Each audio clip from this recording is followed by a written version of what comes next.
On va entamer bientôt, après une petite projection à nouveau, une dernière projection, une intervention qui justement met complètement l'humain au cœur aussi. Alors peut-être très rapidement ce film, vous voulez qu'on le passe? Oui. Alors on y va sur cet intermède vidéo.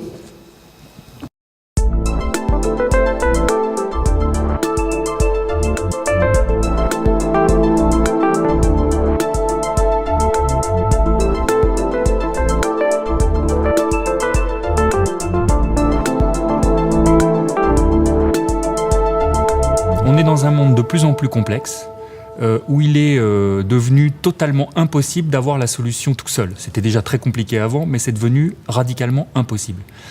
Et donc, à partir de là, il ne peut y avoir de stratégie de croissance dans ce monde extrêmement complexe qu'à partir du moment où on croise les points de vue et où on croise et où on crée des solutions qui tiennent compte de toute la variété et de toute la complexité des facteurs. Et la seule façon de s'en sortir par le haut dans une approche qui soit vertueuse pour tout le monde, c'est une notion de participation. Participation des parties prenantes à votre stratégie, participation de vos collaborateurs à la définition de cette stratégie, parce que c'est aussi source d'une vitesse d'exécution supérieure. À partir du moment où vous avez commencé à réfléchir ensemble, à partager les éléments clés d'un problème à résoudre, et où vous réfléchissez ensemble à la façon de le résoudre, vous avez déjà commencé à exécuter la mise en œuvre et vous gagnez un temps fou. Et dans un monde où la vitesse est devenue très un point clé, dans une complexité croissante, la participation est sans doute le fil qui permet de tirer beaucoup d'effets vertueux. Dans les mots que vous me demandez de choisir, il y en a un qui vraiment me vient très vite à l'esprit. En plus, je vois qu'il est sous le titre « L'humain au cœur ». Et c'est épanouissement.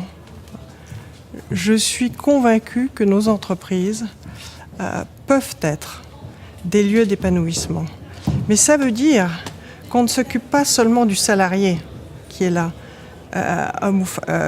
du salarié, de l'homme et de la femme qui sont dans nos entreprises dans leur dimension de salarié, mais d'hommes et de femmes. Et qu'il est très simple d'offrir des lieux de découverte, des lieux d'étonnement, des lieux de surpassement, mais pas type saut à l'élastique. Mais ces contrées inconnues que l'on a au fond de soi et que l'entreprise peut permettre de faire éclore. Et je milite beaucoup pour ça. Le mot par expérience qui me touche le plus et qui aussi implique beaucoup le groupe SEB, c'est le mot insertion, puisqu'on développe depuis déjà quelques années au sein du groupe SEB beaucoup d'initiatives, pas des grosses initiatives, pas des paillettes, mais des initiatives concrètes qui impliquent nos collaborateurs et qui les mobilisent aussi sur des activités qui ont du sens. On a créé chez SEB des entreprises d'insertion, on a recours de manière assez régulière chez SEB à la sous-traitance, à des entreprises d'insertion au niveau industriel.